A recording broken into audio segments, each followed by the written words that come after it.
ओम शांति। 1 जुलाई 2026 के ईश्वरीय मधुर महावाक्य हैं। सुनते हैं आज की बाबा की मधुर मूल्य। बाबा ने कहा, मीठे बच्चे, सारी दुनिया को शांति देना एक बाप का ही काम है। इसलिए कहते हैं, हे शांति देवा, तो प्राइज भी बाप को मिलनी चाहिए। प्रश्न है, कौन से बच्चे बाप को पूरा पूरा फॉलो कर सकते हैं? उत्तर है, जो बाप के समान पावन बनते हैं वही पूरा पूरा फॉलो कर सकते हैं। नंबर 2, जो पक्के आशिक बने वही मुझ मासूक को फॉलो कर सके।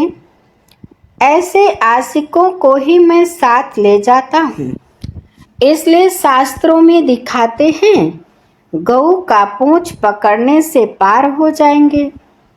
अब यहाँ गऊ की या पूंछ की तो बात ही नहीं है। गीत है, तू प्यार का सागर है। ओम शांति। बाप दादा दोनों है ना।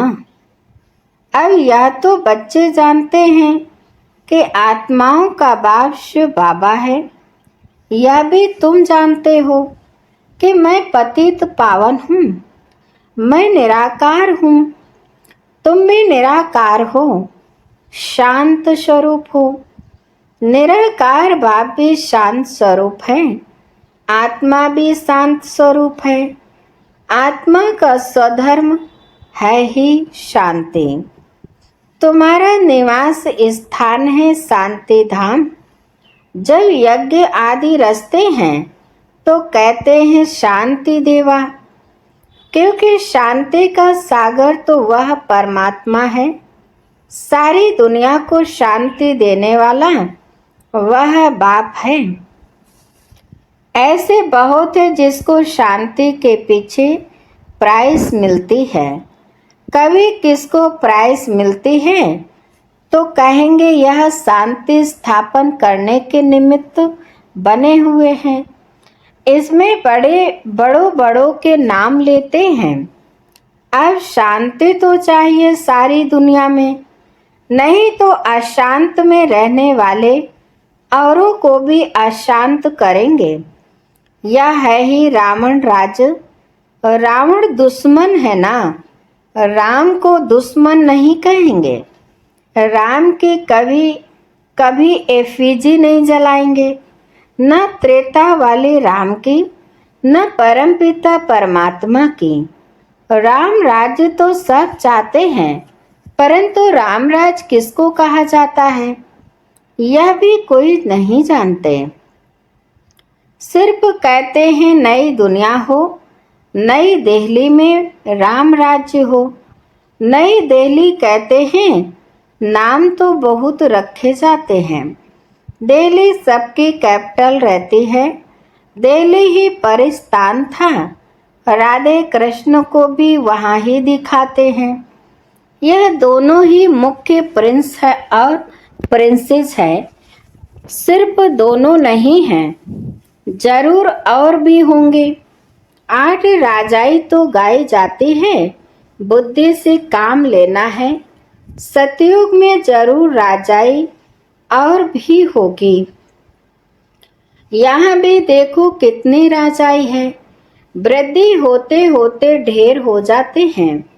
फलाने गांव का महाराजा, छोटे छोटे गांव भी बहुत है ना। सतयुग में इतने थोड़े ही थे। वहाँ तो लक्ष्मी नारायण का ही नाम वाला है। 2500 वर्ष उन्हों का राज्य चला है। मनुष्य कहते हैं लाखों वर्ष हुए। विचार की बात है। यह है आत्माओं के लिए भोजन। बाप यह रूहानी भोजन देते हैं। तुम्हारी बुद्धि को आत्मा को। अब तुम्हारी बुद्धि का ताला खुला है। ऋषि मुनि आदि सब कहते थे हम रचता और रचना को नहीं जानते।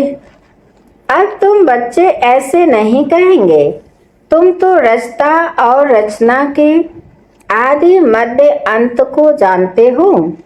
तुम अपने 84 के चक्र को जान गए हो। आदि में तुम देवी देवता थे, फिर मध्य में रावण की प्रवेशता होने से भिखारी बन गए हैं। अब है अंत। तुम जानते हो अभी पुरानी दुनिया का विनाश हो, फिर आदि होगी। आदि में होगा राम राज्य, मध्य से रावण राज्य शुरू होता है। अब रावण राज्य पूरा हो, फिर राम राज्य शुरू होगा। नर से नारायण बनना है ना, यह है सत्य नारायण की कथा।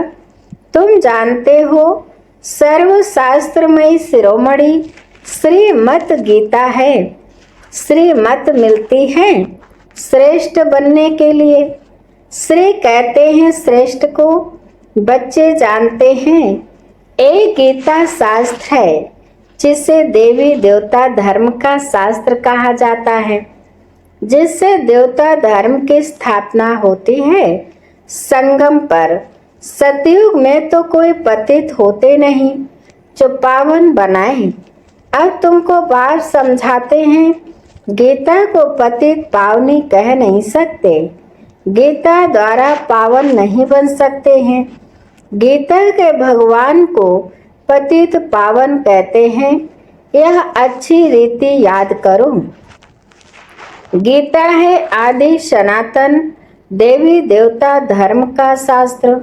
गीता के समय ही महाभारी महाभारत लड़ाई भी लगी थी, जिससे अनेक धर्म विनाश हुए और एक धर्म की स्थापना हुई।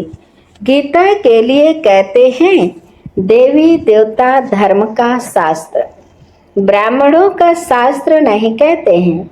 ब्राह्मणों का नाम गीता में है नहीं। परमपिता परमात्मा ही आकर ब्रह्मा द्वारा इन सभी वेदों शास्त्रों आदि का सार बताते हैं। अब तुम समझते हो सतयुग में तो ब्राह्मण होते नहीं, वहाँ है लक्ष्मी नारायण देवताएं। ब्रह्मा के बाद है विष्णु, चित्रों में भी दिखाया है। ब्रह्मा द्वारा स्थापना विष्णुपुरी की। ब्रह्मा और विष्णु इकट्ठे तो नहीं होंगे। ब्रह्मा द्वारा देवी देवता धर्म की स्थापना होगी। यह डिटेल में समझने की बातें हैं।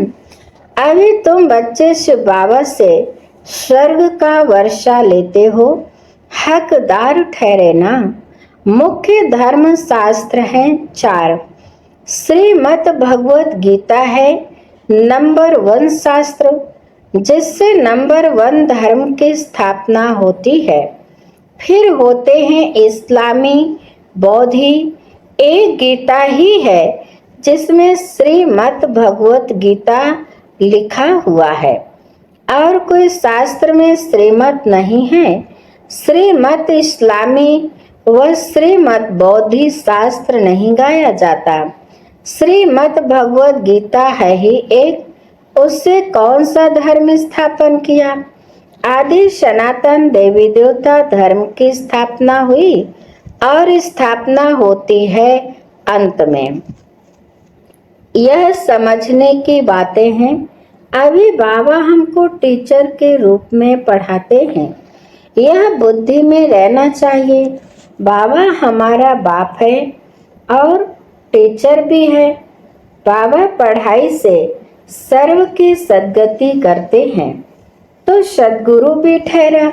बाप को कभी याद करते हैं, बाप को सभी याद करते हैं। अब गीता में श्री कृष्ण का नाम डाल दिया है, वह तो ज्ञान का सागर है नहीं। उनको ज्ञान के सागर बाप ने ऐसा बनाया है, तो वह टीचर भी हैं। यहाँ तुम नई बातें सुनते हो। शास्त्र आदि तो बहुत पढ़ते सुनते आए, अब तुम बाप द्वारा डायरेक्ट सुनते हो। आगे सब शरीरधारी मनुष्यों द्वारा सुना था। अभी तुम समझते हो हम आत्मा असल में अशरीरी थे, पीछे फिर शरीर धारण किया है। बाबा भी अशरीरी है, शिवलिंग बनाते हैं ना। आत्मा शरीर द्वारा उनको पूजती है, पुकारते भी हैं, हे परम पिता परमात्मा, आकर हम पतितों को पावन बनाओ। लिंग की पूजा करते हैं, परंतु यह थोड़े ही समझते हैं कि यह पतित पावन बाप है जिसको हम पुकारते हैं। शिव भगवान है, ईश्वर है, बस ऐसे ही याद करते हैं। उनको बाबा कहें तो बुद्धि में आए कि बाबा से वर्षा मिलना चाहिए। हमको वर्षा मिला है तब हम पूजते हैं।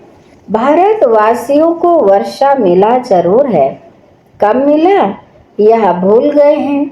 अब तुम बच्चे समझते हो। बच्चे कहते हैं हम बाबा के पास आए हैं। शिव बाबा ब्रह्मा तन में आकर समझाते हैं, त्रिमूर्ति का नाम वाला है। त्रिमूर्ति मार्ग नाम भी रखा है। बाप की महिमा बहुत है, गीत में भी सुना। प्यार का सागर है, सर्व का सद्गति दाता है। सर्व को सुख शांति देने वाला है, सर्व का दुख हरता सुख करता है। बहुत प्यारा है ना, उनसे प्यारी चीज कोई और होती नहीं। जो बाप स्वर्ग का मालिक बनाए वह जरूर प्यारा होगा ना। वह है बेहद का बाप। कहते हैं बच्चों मेरे से स्वर्ग की बादशाही मिलती है ना। तुम आत्माएं भाई भाई हो, अभी बाप द्वारा सुन रहे हो। सभी आत्माएं बाप को याद करती हैं, बाबा हमको आकर पावन बनाओ। अब आकर कहते हैं बाबा आया हुआ है पावन बनाने। कहते हैं बच्चों 5000 वर्ष पहले तुमको पावन बनाने आया था। अब उस बाप को याद करो तो तुम्हारे विकर्म विनाश होंगे और तुम्हारे सब दुख दूर हो जाएंगे। पुकारते भी हैं हे पतित पावन आओ, अथवा तालियां बजाते रहते हैं, रड़ियां मारते रहते हैं। पतित पावन सीता राम तो खुद पतित ठहरे ना। यह है ही नरक, इसको रौरव नरक कहा जाता है। गरुड़ पुराण में तो रोचक बातें बहुत लिख दी हैं कि यह करने से यह बनेंगे, यह होगा। फिर कह देते गऊ का पूंछ पकड़ने से स्वर्ग में चले जाएंगे, ऐसा कुछ लिखा हुआ है। अब जानवर की तो बात नहीं, तुम गौ माता हो ना। तुम्हारी पूंछ अथवा तुम्हारी पीठ जब तक कोई ना पकड़े तब तक रास्ता मिल ना सके। पूंछ तो है नहीं, कहते भी हैं तुम्हारी पूंछ पकड़ कर तर जाएंगे। अब यहाँ पूंछ तो पकड़ना नहीं है, परंतु फॉलो करना है। सन्यासियों के फॉलोअर्स तो बहुत हैं, परंतु फॉलो करना अर्थात पवित्र बनना। तुम तो सच्चे सच्चे फॉलोअर्स हो। शिव बाबा कहते हैं मैं आया हूँ तुम सबको वापिस ले जाने। तुम मुझे याद करो तो तुम्हारे पाप भस्म हो जाएंगे। पावन बनने बिगर फॉलो कर नहीं सकेंगे। शिव बाबा को पूरा फॉलो करना है। तुम यहाँ बैठे हो फॉलो करने के लिए। भक्ति मार्ग में भी मुझे याद करते आए हो। तुम जानते हो आत्माएं आशिक हैं, परमात्मा माशूक है। आत्माएं उनको याद करती हैं और वह आए हैं लेने लिए। कहते हैं मुझे फॉलो करो तो तुम्हारे को साथ ले जाऊंगा। कैसे फॉलो करो वह भी समझाते हैं, मैं हूँ पावन, तुम हो पतित, तो जरूर पावन बनना पड़े, जरूर फॉलो करना पड़े। विकारी तो फॉलो कर ना सके। फॉलो करने के लिए मेरे समान पवित्र बनूं। क्या मैं पतितों को अपने साथ शांति धाम ले जाऊंगा? इतने सब मनुष्य भक्ति, तप, दान, पुण्य आदि करते हैं मुक्ति पाने के लिए, क्योंकि यहाँ दुख है और चाहते हैं हम अपने घर वापस जाएं। बाप कहते हैं पवित्र जरूर बनना पड़ेगा। मैं पावन हूँ, तब तो तुमको पावन बनाता हूँ। आऊंगा भी ब्रह्मा के तन में, मैं रचता हूँ, मैं इस ब्रह्मा के तन में आता हूँ। दिखाते भी हैं ब्रह्मा द्वारा बाप देवी देवता धर्म की स्थापना करते हैं। तुम बीके ही जानते हो कि शिव बाबा को फॉलो करना है। बाप कहते हैं मुझे याद करो, तो मैं प्रतिज्ञा करता हूँ पावन दुनिया में ले चलूंगा। और कोई उपाय है नहीं। कहते हैं पतित पावन, या तो दृष्टि ऊपर जाती है या तो पानी के तरफ देखते हैं। गंगा तो पतित पावनी है नहीं, यह तो सागर से निकली हुई नदियां हैं। अब पूंछ तो तुम्हारा पकड़ना चाहिए। बाप कहते हैं तुमको पावन बनना है, मेरे को फॉलो करना है, तब ही साथ चल सकेंगे।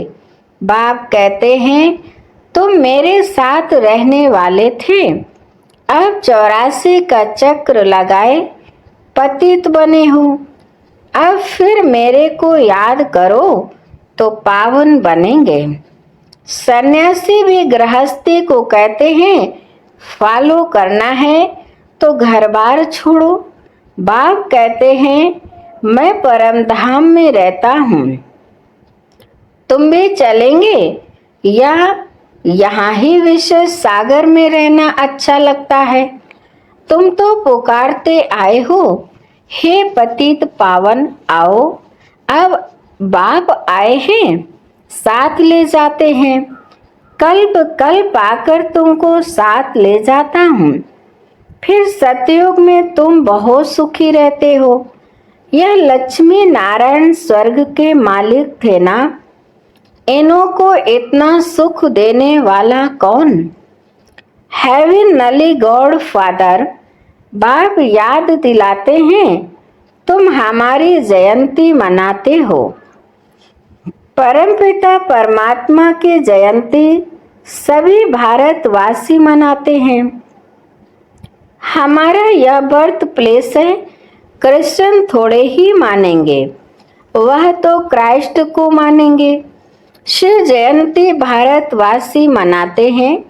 यह सर्व के पतित पावन बाप का बर्थ प्लेस है। बाप सबको सुख देने वाला है, सर्व को लिबरेट करने वाला है, तो भारत कितना ऊंच है। बाप जानते हैं ड्रामा अनुसार जब हमारे बच्चे बहुत दुखी हो जाते हैं तब मैं आता हूँ वर्षा देने। बाप है ज्ञान का सागर, सुख का सागर, बच्चों को वर्षा दे रहे हैं। कहते हैं मुझे फॉलो करो। यह जानते हो हम आत्मा विकारी हैं, इसलिए शरीर भी विकारी ही है। सतयुग में आत्मा पवित्र है तो शरीर भी पवित्र मिलता है। अब बाप कहते हैं बच्चे पावन बनो, याद से ही तमो प्रधान से सतो प्रधान बनेंगे। अच्छा, अभी हम बच्चों से बाप दादा नमस्ते करते हैं। मीठे मीठे शिकिलते बच्चों प्रति माता पिता बाप दादा का याद प्यार और गुड मॉर्निंग। रूहानी बाप की रूहानी बच्चों को नमस्ते। हम रूहानी बच्चों की रूहानी माता पिता बाप दादा को याद प्यार और गुड मॉर्निंग, नमस्ते नमस्ते नमस्ते।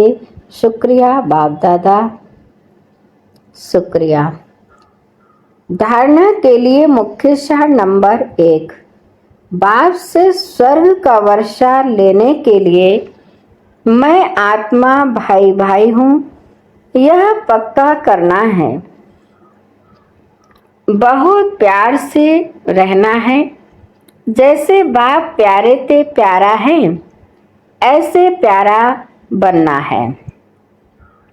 नंबर 2, बाप समान पावन बनकर बाप को पूरा पूरा फॉलो करना है।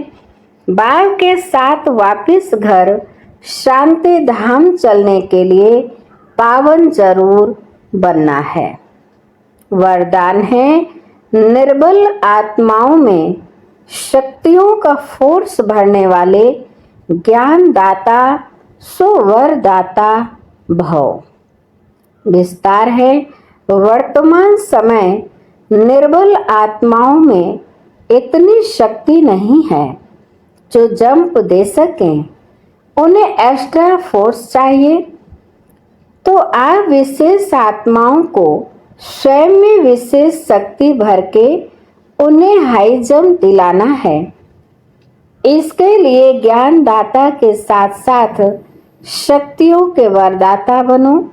रचता का प्रभाव रचना पर पड़ता है, इसलिए वरदानी बनकर अपनी रचना को सर्व शक्तियों का वरदान दो।